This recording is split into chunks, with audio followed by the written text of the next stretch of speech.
Good evening and welcome to Together Apart, ArtsEmerson's, well, one of ArtsEmerson's responses to these incredible and uncertain times. My name is David Howse and I'm the Executive Director here at ArtsEmerson, and I'm thrilled to be joined by my colleague David Dower, our Artistic Director. For those of you who do not know, ArtsEmerson is one of Boston's leading presenters of contemporary world theater, dedicated to connecting stories that deepen and reveal our connection to each other. We launched this digital platform just a few weeks ago, back in April, and we've had a wonderful series of experiences, and we're thrilled to be wrapping up this first part of the series with a wonderful evening, and really with a bang. Tonight, you'll be experiencing Octavia E. Butler's Parable of the Sower, a concert experience. You'll be hearing from Toshi Reagon, various artists and activists, and we will follow the performance with an audience talkback. It's really a spectacular evening, and we're so privileged to work with such amazing artists throughout the country. And Toshi has been a wonderful friend to ArtsEmerson. It's a thrill to share this experience together with you. And so we're thrilled that you've joined us, and we hope that you'll stay on for the entire experience. David? Yeah, so I am David Dower and Artistic Director at ArtsEmerson. And before we begin officially, at ArtsEmerson, we hold ourselves accountable to the work of undoing oppression and advancing equity to overcome our country's bitter history of segregation and racial inequality. And as part of this work, we must start by acknowledging that we are residing on the ancestral and unceded lands of the Massachusetts people, whose name was appropriated by this Commonwealth. And since we're meeting virtually, and it takes a village, a city, to make an event like this, I'm going to ask people who are a part of this call tonight to come on, put your video on, and join me in this land acknowledgement. I'd like to leave space because we are all on unceded land somewhere, but we're not all on the same land.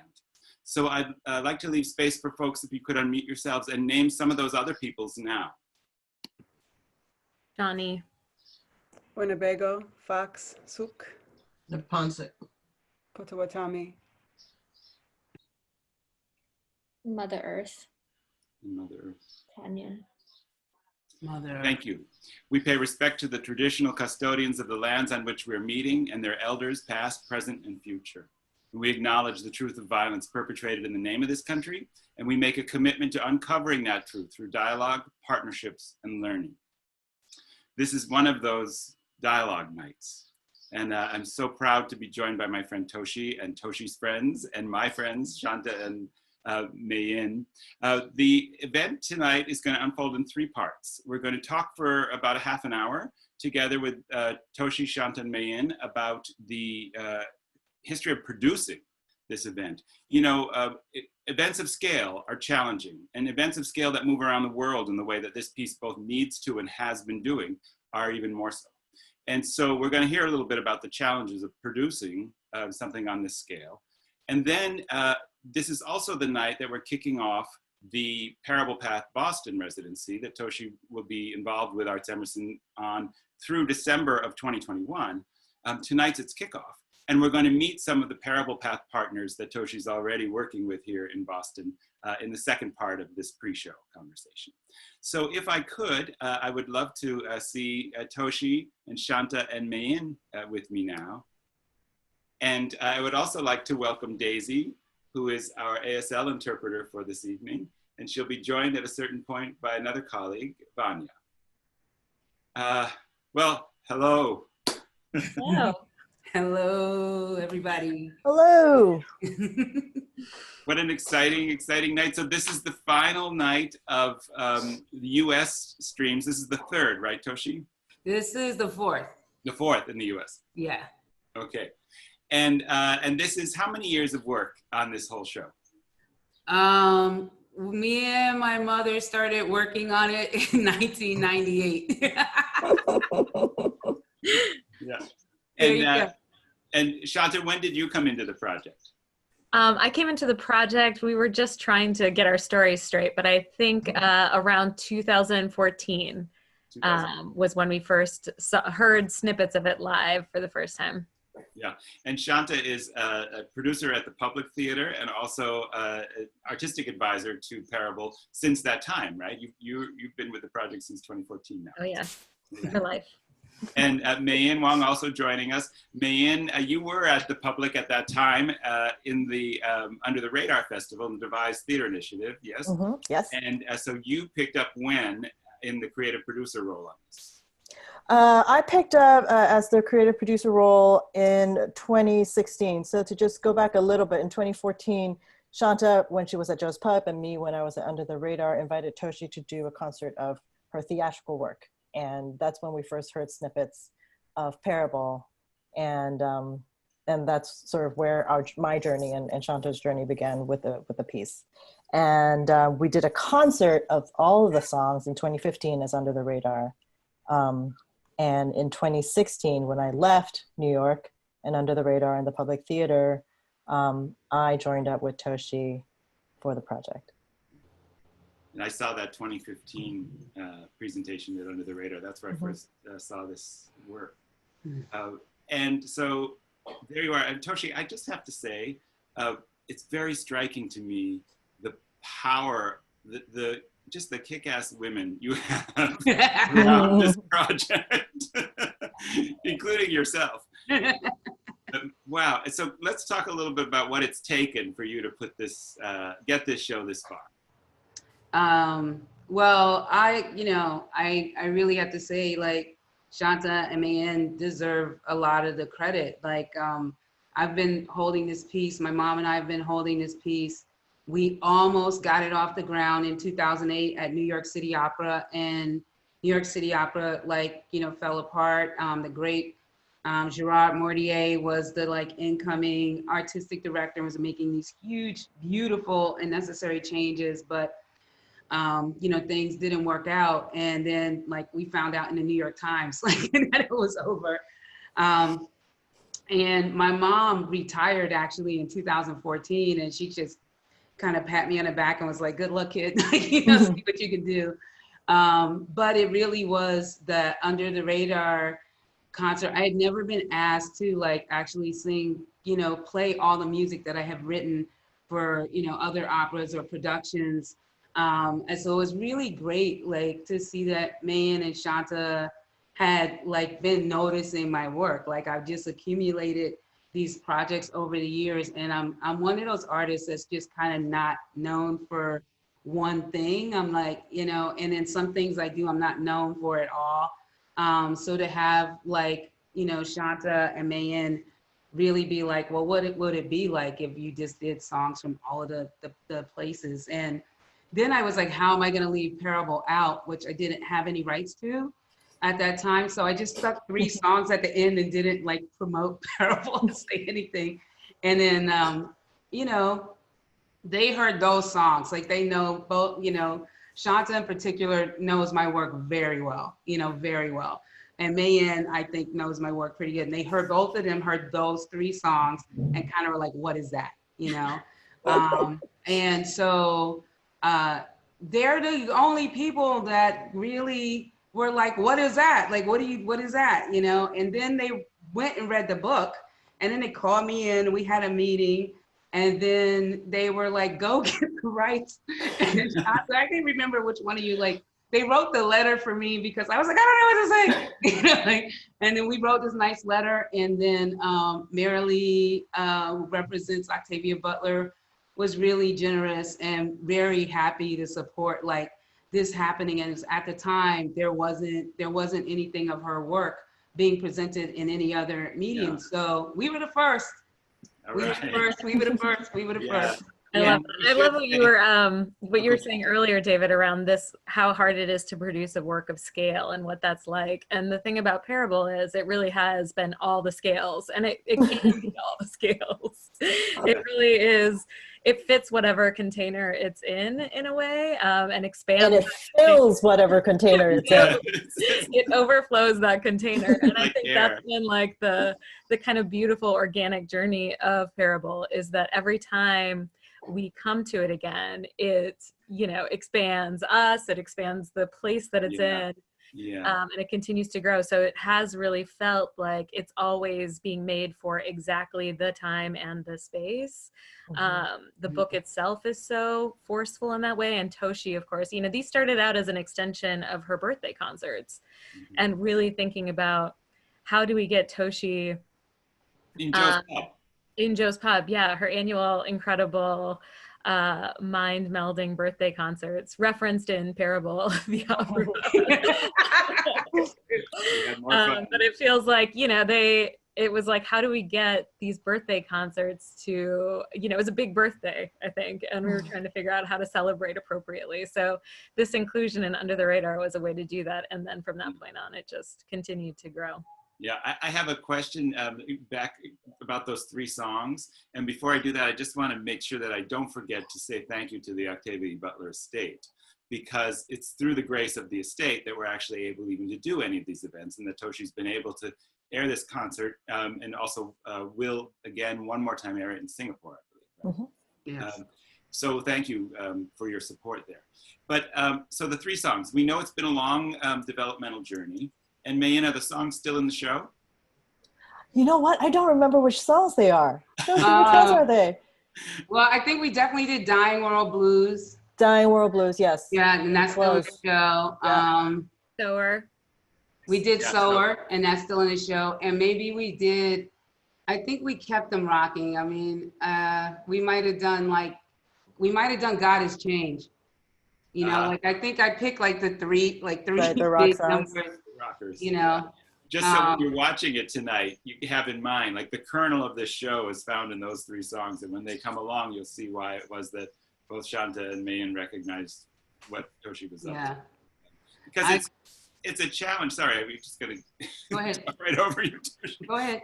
It's a real challenge, you know, to sort of spot a work early on and know what the work is going to take. I mean, if you don't even have the rights yet, and you're talking about an opera of a book of that scale, all 3 of you knew you were in for something that was going to take years. And so how do you spot it? And what gives you the confidence to make that kind of a commitment? And then I have another question related to that, but how do you know to like make that your life? Because it takes over, not just space, it takes over all time. I mean, you got to ask the 2 of them, because I knew this was going to happen. I just didn't know how it was going to happen, but that's totally y'all's question. Yep. I think for me, it was, I would say that from 2014, when I heard those songs, we're like, well, we want to hear more. Like, what is the story? Can we make an arc of all of the music? Like, I just wanted to like be with the music. And at that time, I was with Under the Radar, and we weren't producing anything, but we were able to sort of present events. And when I went to all 4 of those shows, all 5, I think, because we added an incredible show after, because the demand was so we had to add another show, like, and it sold out. All of the shows sold out, and I went to every show, and I cried at every show, and because the music of it was just so, I don't know, it just filled me with something, and so I was just like, I want to follow that feeling, right? I want to be led. I want to be filled with that fight, that rage, that joy, that hope. And so it sort of dovetailed in a way, because in 2016, I was leaving kind of like what I knew. I was sort of like packing out my bags and moving to California. And the thing that I knew was that I wanted to work on a project and to work on something I could sort of spend a lot of time and sort of all my knowledge and work on. And Parable was the project, and Toshi was the person that I wanted to, you know, do that with. And so it's not, you know, the calculated producer thing. It just sort of came at the right moment in my life, and I knew I was smart enough to follow it, right? I think that's the only thing I will say, is that I was just following the path that the work and the music and the spirit was pointing towards, and here I am. And I would say Toshi is also an artist who asks for what she wants. And she knew what this would take. And really, you know, we sat down and talked about it. And I think she asked, she understood the power of the work before we did, although we had a sense. And I think she just she basically said, are you in? Are you in? And let's do this. Let's really let's figure out how to do this. And so I think that was a real gift and something I think about a lot, that moment of saying, this actually means something. This is important. Do you want to be a part of it? And, and we said yes. Very few people say no to Toshi, though. Nobody says no to Toshi. I mean, let's be real about it, right? Toshi, where does that come from? I mean, I think sometimes you're with groups of people that you don't say no to. Like, I don't say no to Shanta, and I don't say no to Meiyin. Like, so if they ask me for something, the answer is yes. And usually it's logistics that would keep me away from anything they thought I should do. I have a tribe of people that I 1,000% believe in. And especially I'm the oldest of this production. I'm the oldest one. I got like probably 10 to 15 years, maybe 20 in some place of everybody who's been on our production team. I'm the oldest, I'm the elder.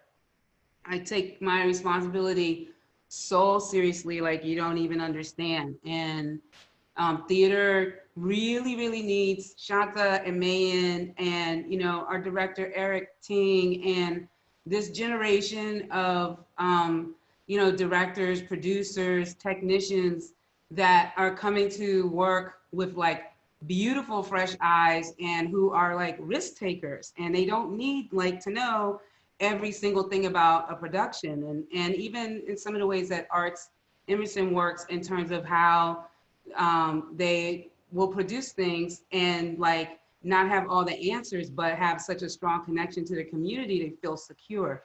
So I feel secure with Shanta and Meiyin and this whole tribe.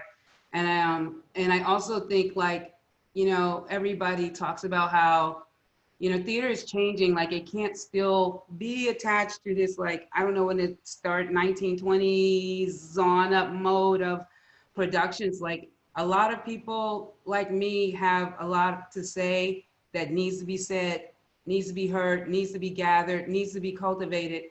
And if we follow along for all of the perfect circumstances, especially financially, like none of this work is going to be seen and nobody's going to take a chance on it. And so Meiyin and Shanta, I think, are part of a generation of, of theatrical movers, like whatever title that comes with whatever job they have at whatever time, like their mission, right? Their life mission is very serious. And that's what each of them are occupying, a life mission to get something done. So I think like I fit in with that and they fit in with me. And that's why no no's needed to be said. That's not to say that we aren't crazy, because we are crazy. Like we're like, I was like, it has to be done in 2017. We have to premiere in 2017. And that was bananas. Like, that is like a little over 2 years from when we did our first workshop for a show this size. That just is like, that's not a lot of time. But I was playing to the novel, which is like 2024. And I was like, we have to do a lot of work before we get close to 2024. And what do you all think, 2021, 2020 might have been the better like time for us to make a beautiful piece of flawless theater, like, and then what we did is we like came out the gate, like, and we just kind of like, boom, we here, what's up, who's here, like, yo, here we are, and every time we point out, this project is still largely self-funded. So a lot of times we would be talking about a project of this scale. Yeah. And there's some, commercial producer in the background who's thinking about how to monetize it. And you've held on to it all along. You've not given over any of that control, but it also means you're having to raise your own money. And I think we have a scroll because I want everybody to know that you can be part of making sure that this moves in the world by donating to the production. Yes, we're going to be doing the show at ArtsEmerson. We got our part of it covered. But Toshi is still having to keep the show together and keep the cast together. And the donation link should be showing there now And it's, you donate calshakes.org, Parable Opera. I don't see it, but you see it there. And go there, because these people are trying to do this on their own in order to maintain control. Because the show works on the world, and it works on the audience, and it works on the artists. And I want to come back to this. It works on the producers as well. And I'm here to, I can testify to that myself.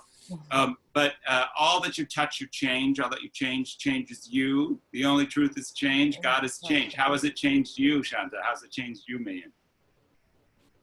I would say even in this, I think about this opera every day, for sure. I think about this book and this opera and Toshi every day, especially in this time. In my last email to my team before we sort of were leaving the offices, I put exactly that quote in, because it feels like it's a map. It's a map, and it's a warning, and it's so full of life. And I think it just gives me such hope. And I think Toshi in general, I think of Toshi as one of those people in my life who is constantly a source of so much inspiration, but actually, also is guiding me in various ways. So from the minute we started doing Parable, it was like the minute we stopped doing water bottles for plastic water bottles in Joe's Pub. So the work is always extending beyond what's on stage. And I think Toshi brings that into every conversation she has. And I think this work is just like a perfect expression of an extension of who Toshi is in the world and who she's been to me.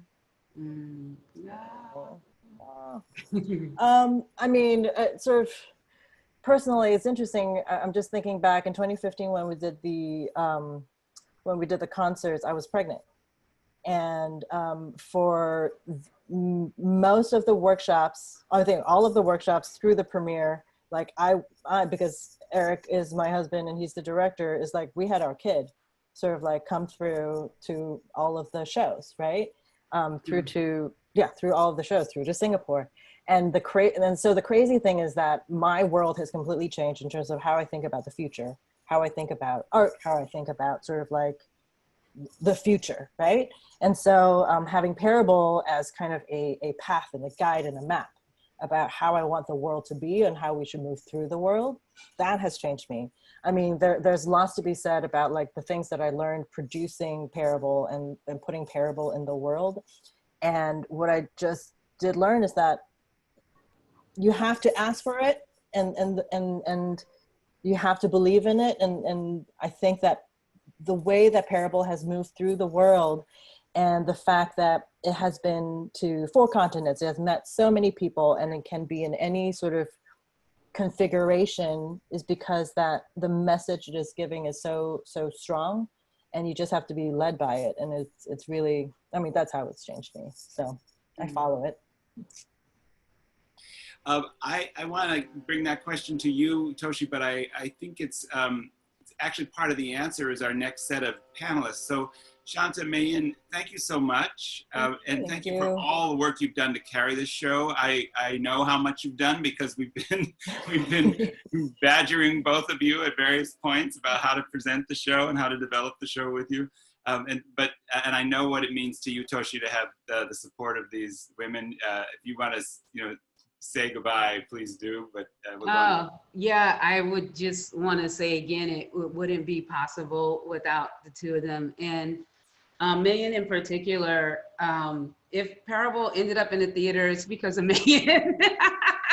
It's like there's not even anything else. Like if the set arrived, Meiyin. Like if people got paid, Meiyin. Like if airplanes got booked, Meiyin. Like literally, Meiyin did everything. Meiyin's like gloriously got a director, Meiyin. Yeah, really. She's gone on to other opportunities and but she can't get away from us. We're keeping her. But the platform for how Parable is in the world was designed by Meiyin. And those are things I think most fans don't think about, like how does a work get someplace? people just are like, how come you're not doing more shows like Hamilton? Like they just see theater as like the same, no matter what it is, which is great. But we wouldn't even have a shape for how to move about if it wasn't for her. And I really want that to be known, because I want people to understand that you don't always get the perfect circumstances in which to create your work, and you don't always get the perfect amount of money. And it's not that I don't want a producer. Nobody has asked for this piece. Just want to say, like, nobody has come to us and said, like, here's the big gigantic investment I want to make, because we're willing to talk to anybody about anything. Nobody has come. And so the challenge for Shanta and Meiyin at the beginning was really like, oh, we have to do it ourselves. Like it wasn't, and I got to shout out NEFA, because without NEFA, we wouldn't have had 2 pennies. They completely started us off. That's the New England Foundation for the Arts, and an amazing organization in New England.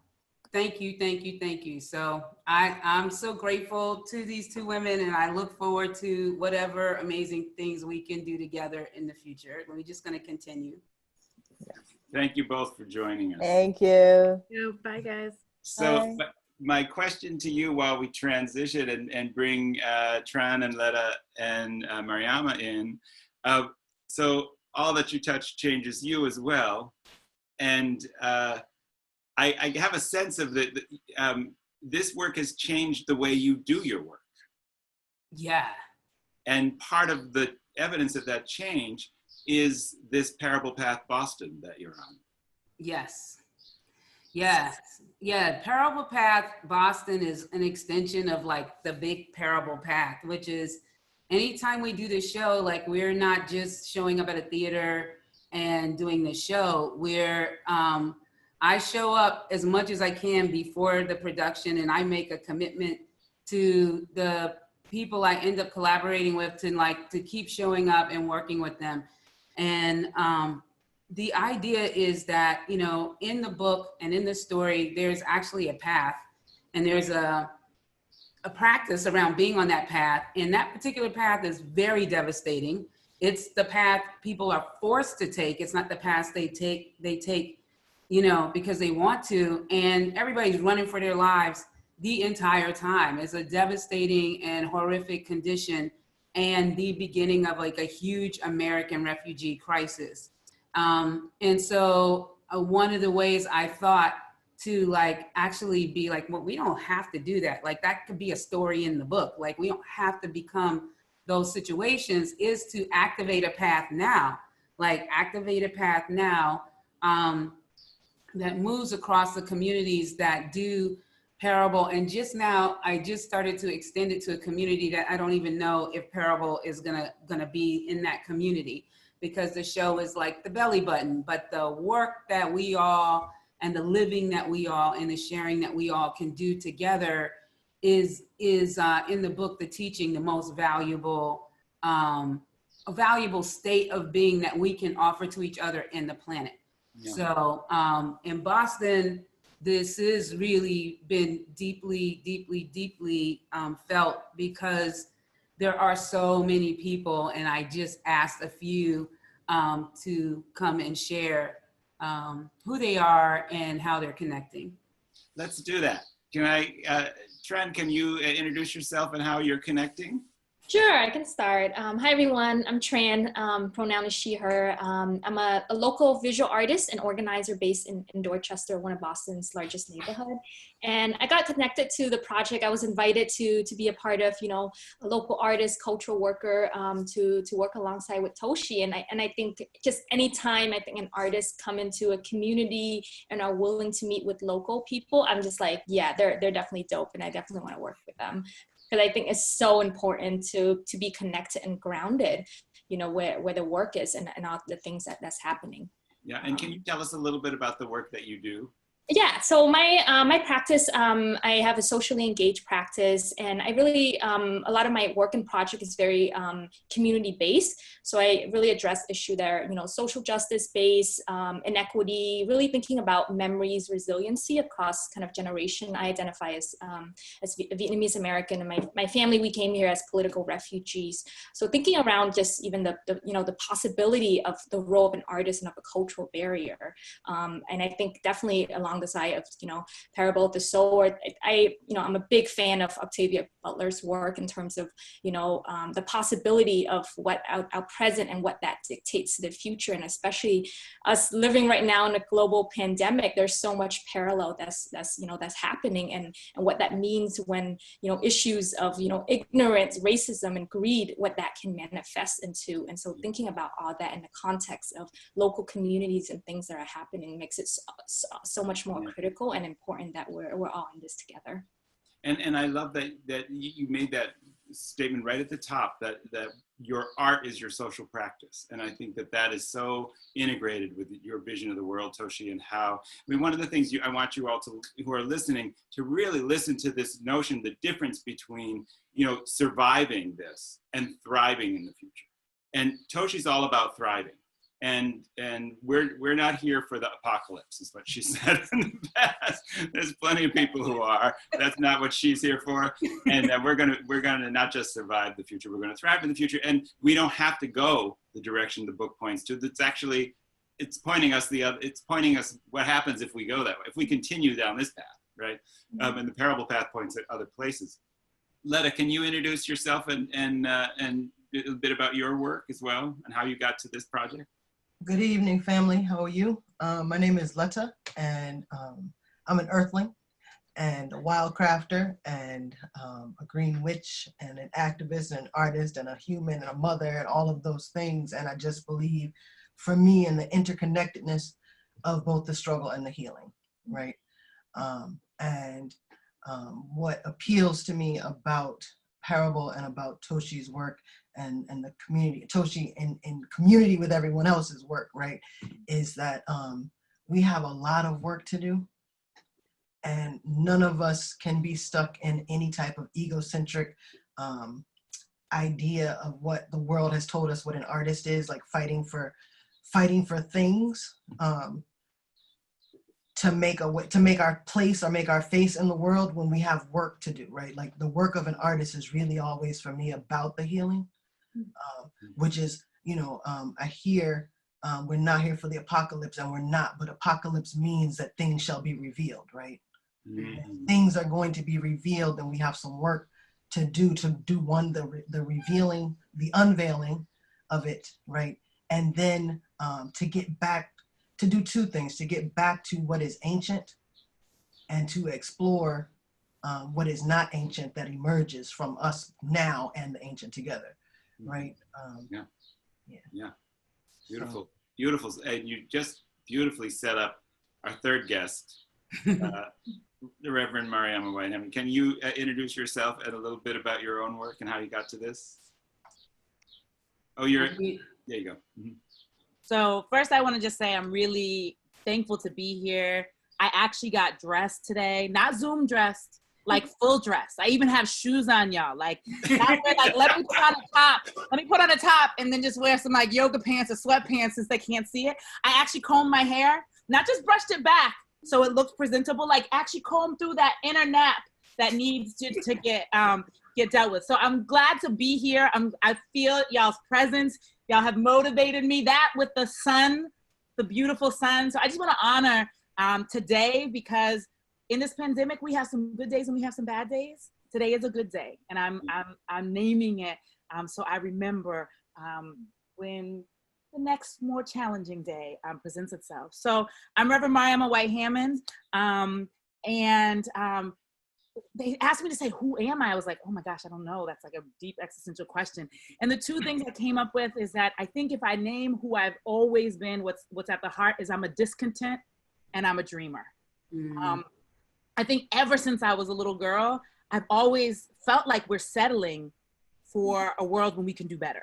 And I think that could lead me to just like be, frustrated all the time. But I think the other side of that is that I'm a dreamer. Like, I get really excited about what is possible, and I see possibilities all over the place. And so my work is to activate both that discontent and that dreaming in other people, because I don't think I'm the only person. I'm just probably uber intense. My husband is like a real chill person, which is probably was like a necessity for my energy to balance me out. But really creating a space where we have a lot to be discontent about in the space that we're in. The way we're living, like we just can't stay in this path. And I think many of our indigenous brothers and sisters said this hundreds of years ago. Yeah. They said, this is what's gonna happen. Our sacred texts told us, when you don't live in right relationship with one another, this is what's gonna happen. But now we have like scientific evidence. We have thunderstorms and dams breaking and lands becoming parched, telling us now is the time to shift. And so tangibly, what do I do? That's complicated. Like, what's my job? I say I have a ton of jobs and no job at all. But the two things I do probably most closely is I do a lot of activism around a variety of issues. I call my work ecological justice.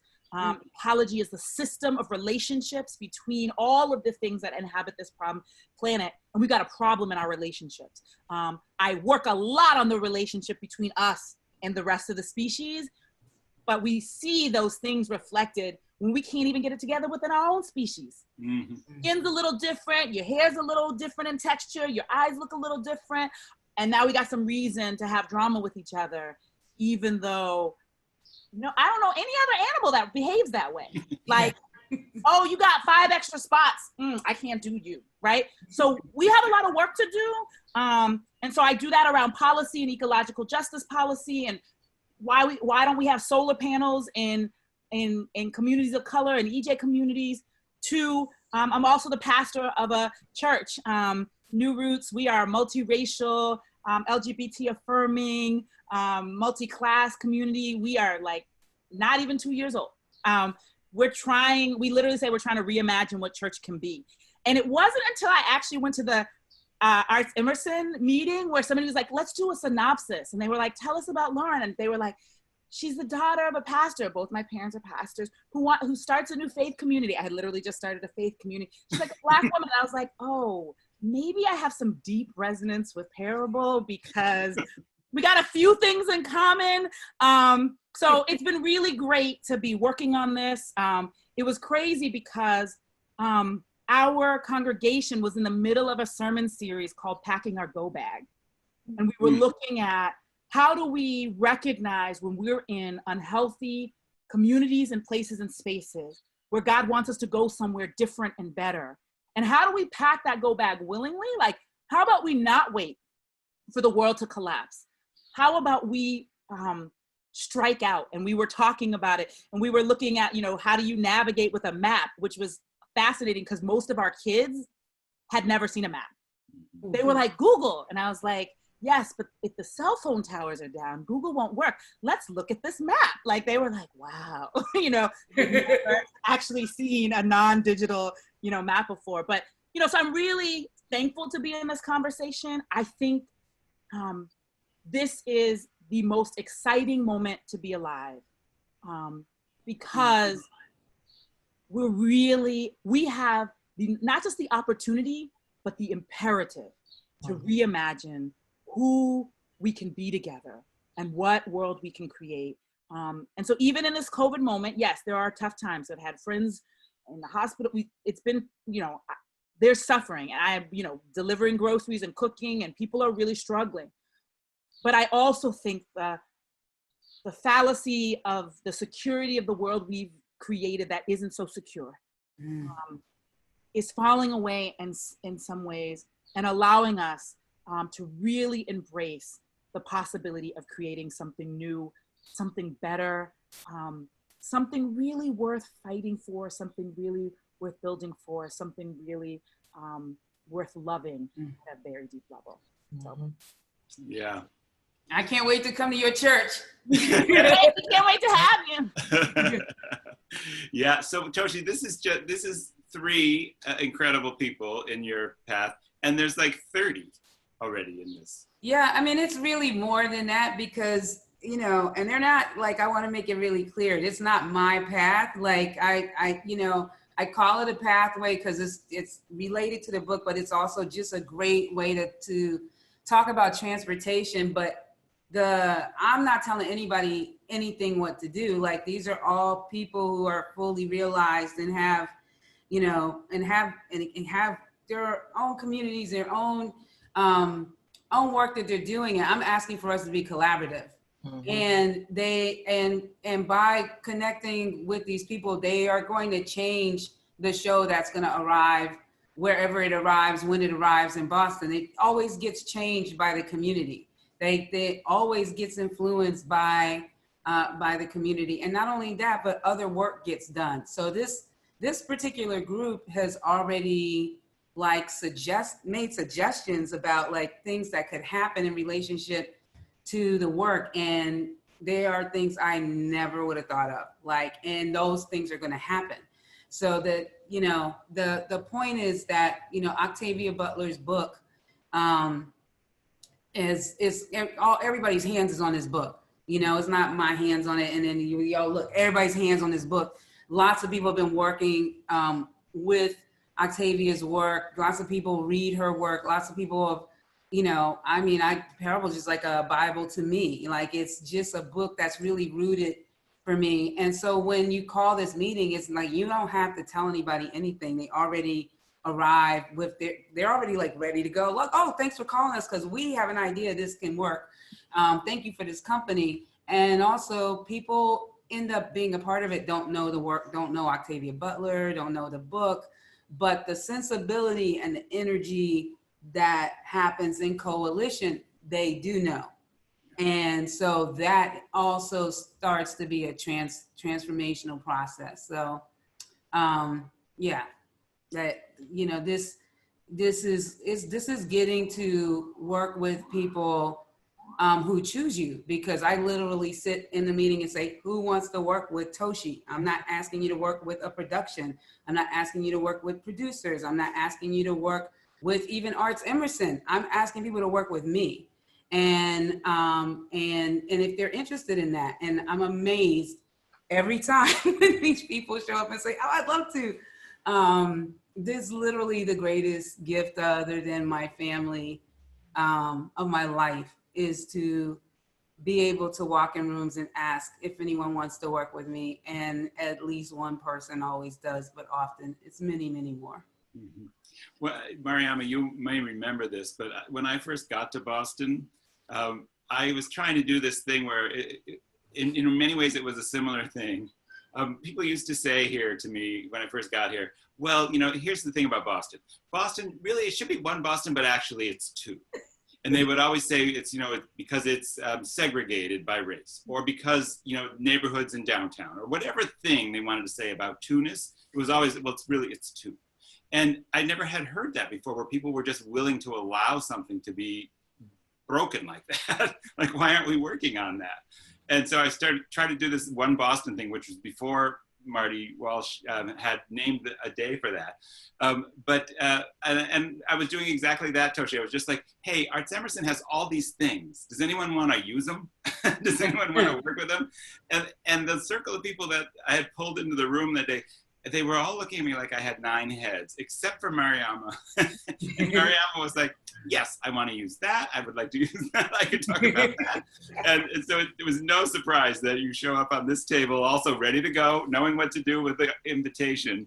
But it's been a struggle here in Boston to get that kind of collaboration around complementary urgencies, where we understand each other's urgencies as part of the overall urgency, and we move as one through the emergency toward the, toward the thriving. At least it has been for me. So in this circumstance, this is exactly what's happened here. We're working for Toshi. You know, it's not ArtsEmerson. It's not that Toshi's working for ArtsEmerson or inviting anybody else to work for ArtsEmerson. Toshi has a residency here that we're hosting for you, and we're working for you on that. Even like tonight, this whole event, Toshi's designed this whole event and made it all happen with the estate and with the guests. And So yeah, it's the opposite relationship, and it feels true and right. What do you all think about the Boston thing? Because that's not I haven't spent like enough time in Boston to say anything. Hey, frame it for me. What do you mean? Like in general? My experience of it, you mean? Like, yeah, like when he was saying like the one Boston thing, and then there's like it's two Bostons, and like, do you all still feel that?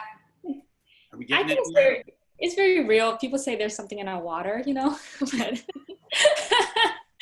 but I mean, I think a lot of it, you know, I mean, you know, histories. I mean, even like, you know, how things have been, I think, implemented and sustained. I think there's definitely, you know, as someone who grew up, you know, here, there's definitely airs of entitlement. I mean, I think given, you know, the institution, you know, educational, academic, very like elitist vibe, you know, people stay where they want to stay.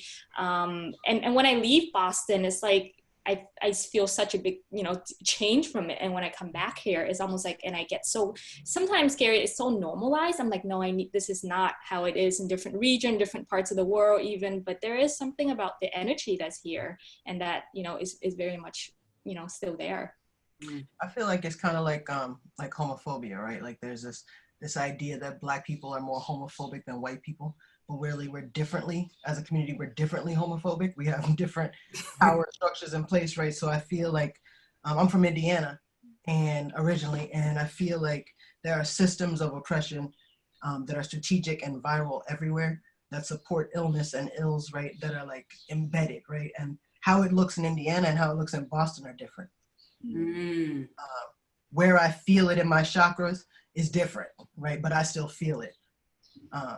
And I think that the question for me right now has been like on this path that we are all forging together. And again, both also feeling for the imprint of the moss and looking at the North Star at the same time, right? And finding new ways. The question is, when the world heals from this particular moment in the way that it's happening, or maybe it just keloids over, right? Do we then return to the bullshit?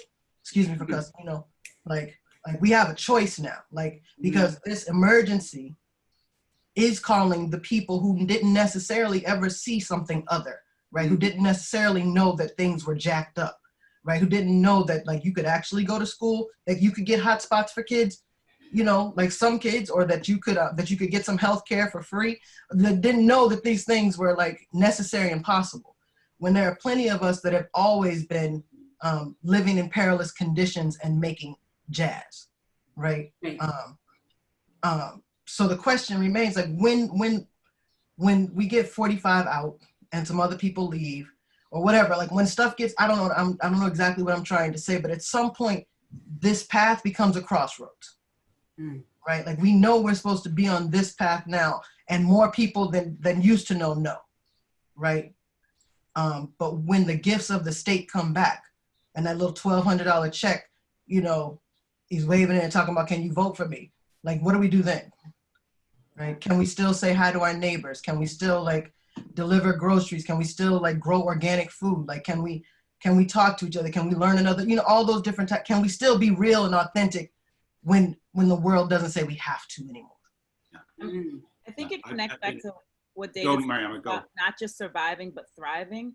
And I think that, you know, I was just on a call with someone yesterday about mutual aid and how do we do mutual aid in a way that builds something new in our community, not that just plugs holes, right? Like people do need food and we got to give people food, but how does it become a platform for something more? And I think part of it is for us to say, this is not a momentary issue, this is a systemic challenge. Right. But I think the other thing, and I think this is really where the arts becomes important, if we can't imagine a different way of being, then we just gonna go back to what we already know. So the work right now is to see, like really point out to people, do you recognize that we're honoring supermarket workers? What can we do to honor them at a deeper level? Not just call them essential workers. How do we see that essentialness reflected, not just in this moment, but in the long term? And so I think we have to lift up where we're doing well, and we need to imagine into where we can go or else people will just return to what we already know. Yeah. You know, one of the things that's been troubling me all through this process of trying to recover has been the phrase "back to normal," and we are not going back. And if we go back, we dishonor everything that's happened. And so, what's forward and where's forward? That's the whole hope for me in the parable path. In structuring it like that, because that phrase and how comfortably it rolls off people's tongues, back to normal, and the violence in that is so I have to jump on it every time I hear it, and I'm becoming obnoxious about it. But no, we're going forward, and I don't know where forward actually is, but I'm looking at this show and I'm learning. Toshi, you said in an earlier conversation that we had that you can still find on the ArtsEmerson site, I think, or HowRound site.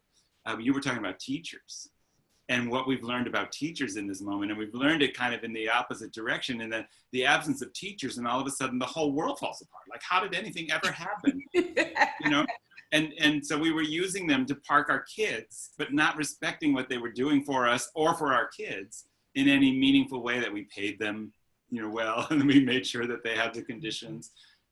So it's to your point about the essential workers, Mariama, what are we learning? How do we carry forward the progress in this moment? And I feel like this whole back to normal, just to touch on their back to normal thing, is very interesting to me, right? Because, and I agree with you completely, because back to normal means spaces where we can't breathe, right? Back to normal means spaces where we can't jog, and so that normal has never been anything I wanted to live in anyway, right? So, and I love talking about imagining, right? Because we also, this moment right here, we get to try out a bunch of stuff and like see what works, like what really works. Yeah. Well, and I think none of us, I mean, one of the things last week I got to go up to New Hampshire, and I've actually started writing a book, right? Like I was like, okay, we're gonna do this, right? And part of, I don't think we're gonna know where we will end up, and we have to get on the road anyway. That's right. That's right. And I think, I remember I've watched Harriet a number of times, and like just the way that she was like, I don't know exactly how to get there, but I'm gonna follow the North Star, and I'm just gonna like keep walking. And if I die, I die, but I'm like about to roll there, right? And so I think all of us will have to get a little bit comfortable walking in the dark, learning to trust the light of the stars. I remember we were talking in church when we were talking about, traveling in the light and traveling in the dark. And one of a parishioner said, there's always light. There's just lots of light and low light. And we have to allow our eyes to adjust to have the kind of night vision. It don't mean we have to slow down. You probably don't want to be running because you might run into something. But we can continue to move. And I think we'll get there better and stronger if we sing all along the way. That's right. That's right. That's right. Yeah. Beautiful.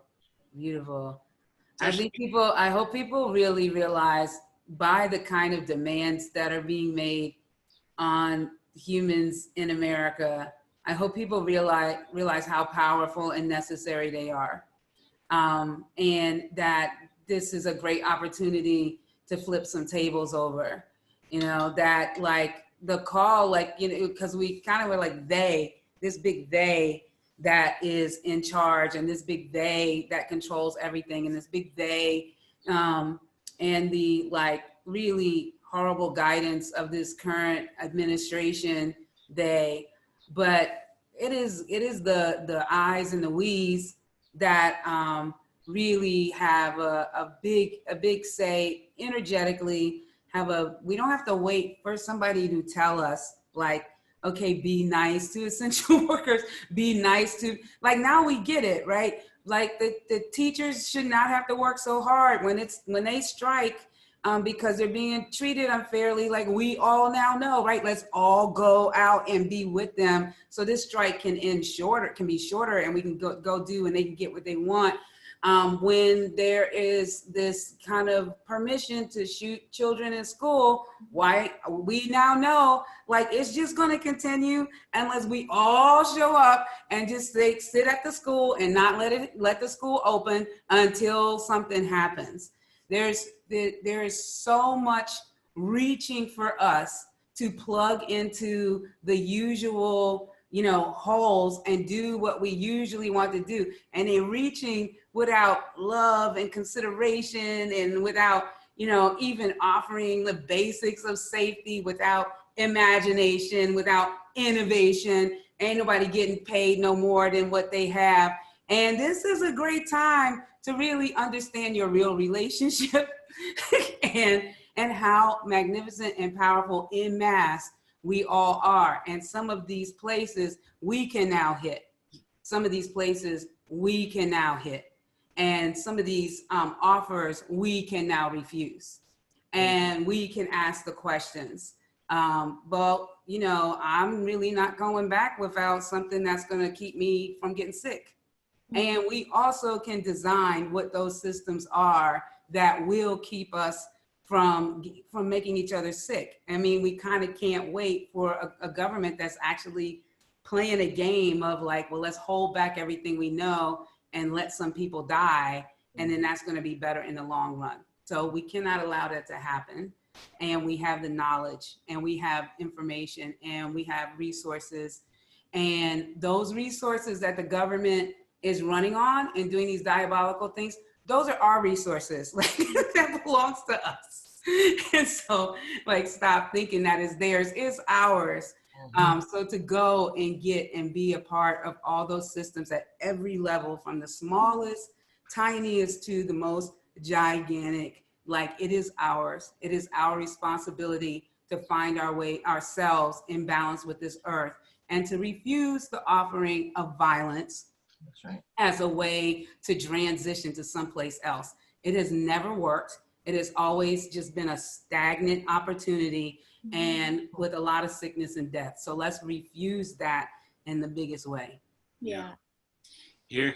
Tran, you have something you want to? Yeah, I was gonna say, it's almost like the rules are still being written. I think the mistake people is like, they think that things are set already. And I think that's part of kind of the resistance of like people in power wanting, system to maintain, to be the same, and a lot of people are really like, I think, following along blindly. But I think it's, as we've seen, things were kind of like people are making up as they go, or like not even sure of what they're even doing. So it's just like, I think the mistake is that people think, things are set already when it's not. And I think one of the quote when Harriet Tubman, who's, I think she said before, she was like, if I had convinced, slaves that they, to know that they were slave, I would have been able to free thousands more. But I think that, that being, following blindly or being really, I think, complicit in systems, I think is one of the, the biggest misconception, that things are still being written as we, speak. Yes. To that end, this opera is still being written. Wow, how about that?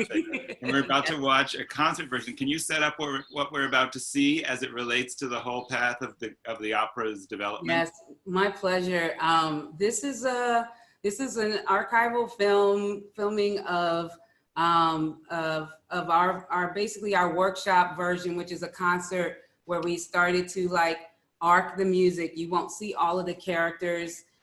We kind of had a 3-character focus, and we were just exploring what the art can be. It's in NYU AD Art Center, and it was their first year, and they brought us as their first show into Abu Dhabi. And my friend and artistic soul brother, Bill Reagon, really is the person that really helped to bring Parable through. So we did this, and we did the world premiere at NYU AD Art Center. So you're gonna see a tribe of incredible musicians and singers, and I'm gonna jump on these chats and post up the cast and the musicians who are in this show. And after this, the director and a couple of the artists in the show will show up. But if you know this story very well, you will follow along and really kind of see what we were trying to get at. And even if you don't know this story,